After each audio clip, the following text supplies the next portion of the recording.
this is News with Joe Vexter. I am Joe Macho, and yes, covering for Joe Vexter because I am a dock worker. Was a dock worker, not anymore. But I do deal with stock and stuff like that, so I unloaded a truck or two in my time. Maybe not in the dock sense, but I worked in the docks. JCPenney, probably nothing compared to the docks in the U.S. dock strike, but I understand the strike. I did manual labor for a period of time, and my body took a toll. But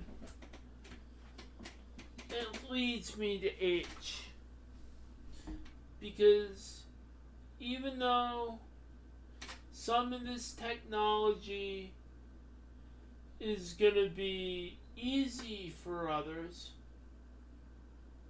it might be harder for others.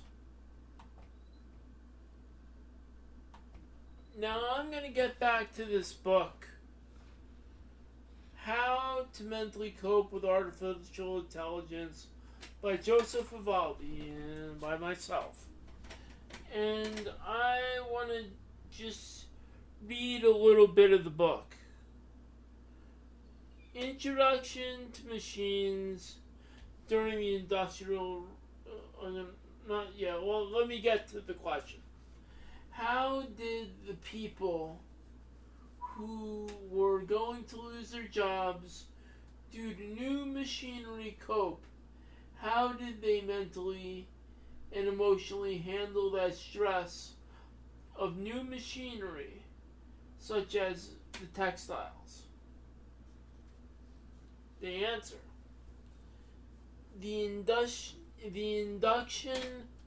introduction of machines during the Industrial Revolution brought about significant changes in the way people worked and lived. While some people were excited about the new opportunities that machines presented, others were afraid that their way of life was going to change.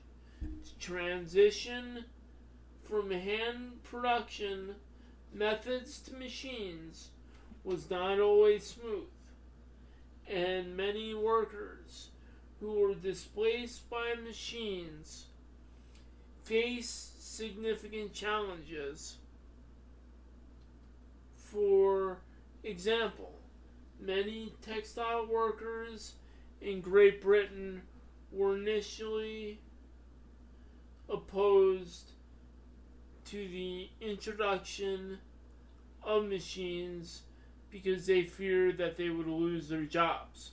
However, as the textile industry became more mechanized, it also became more productive, which led to increased demand for textiles and more job opportunities in other areas. Overall, people's reactions to the Industrial Revolution were mixed. While some were excited about the new opportunities that machines presented, others were afraid that their way of life was going to change. However, over time, people adapted to the new technologies and ways of working, and the Industrial Revolution ultimately led to significant improvements in living standards and quality of life. I hope this helps. Main reason why I'm mentioning that for my book right now is for one reason. age. While many people, and we had this problem in the Industrial Revolution with machines. How does one cope with this technology? While many are gung-ho and geared up for it, many are not. So I just want to ask CoPilot, because I asked ChatGPT on this book in the beginning of the year, and it seems like they're going through some of that right now. So let me ask Microsoft CoPilot. I ask, age. Some people are younger and are ready for a technological change within the U.S. stocks, but some aren't ready and they can't keep up. How do you find a happy medium between all parties with this change? I'm sure some people fear losing their jobs because they're not prepared or can't keep up with technology.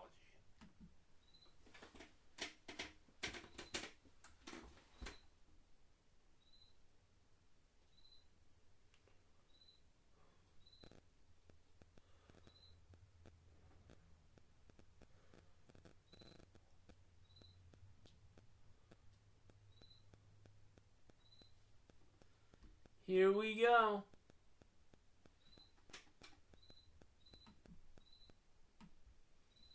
Let's see what they answer. CoPilot. Microsoft.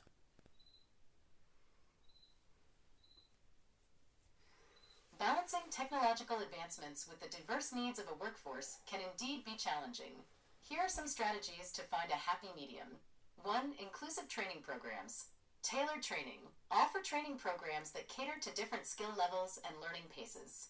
Younger workers might adapt quickly to new technologies, while older workers might benefit from more hands-on, gradual training. Mentorship. Pair experienced workers with younger, tech-savvy employees to foster knowledge exchange and support. 2. Gradual implementation. Phased rollout. Introduce new technologies in phases, allowing workers time to adapt and providing continuous support. Pilot programs. Start with pilot programs to test new technologies and gather feedback from workers before full implementation. 3. Job security measures. Job guarantees. Negotiate agreements that ensure job security for workers, even as new technologies are introduced. Reskilling and upskilling. Invest in reskilling programs to help workers transition to new roles created by automation. 4. Open communication. Transparent dialogue.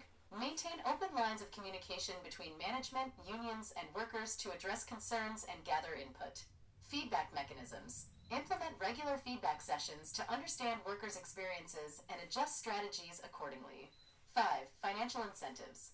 Bonuses and incentives. Offer financial incentives for workers who successfully complete training programs or contribute to the successful implementation of new technologies. Profit sharing. Consider profit-sharing schemes where workers benefit directly from the increased efficiency and profitability brought by automation. 6. Supportive work environment. Wellness programs. Provide wellness programs to support workers' mental and physical health during transitions. Flexible work arrangements. Where possible, offer flexible work arrangements to accommodate workers' needs. By adopting these strategies, companies can create an environment where all workers feel valued and supported, regardless of their age or technological proficiency. This approach not only helps in retaining experienced workers, but also ensures a smoother transition to new technologies. Do you think these strategies could work in the context you're considering? Well, I am going to wrap up on this podcast. And I'm going to get them to say their adieu. So hold on one second. I'm wrapping up with this podcast. The news with Joe Baxter with a special co-anchor. It's me, Joe Macho, who is conducting the interview with you. Can you sign off? I was ready to read whatever they said. So here we go. Absolutely. It's been a pleasure discussing these important topics with you on the news with Joe Vector, alongside Joe Macho. Thank you for having me, and I hope our conversation provided valuable insights. Until next time, stay informed and take care. Signing off, Microsoft CoPilot. This is fully loaded. I broke it down to 4 parts. And I'm getting tired right now. It's been an exhausting 4-part show, but we learned a lot, and I hope this gets out in the morning, and they could come to some kind of agreement. I hope this helps. So, take care. This is News with Joe Vector. I am Joe Macho, signing off.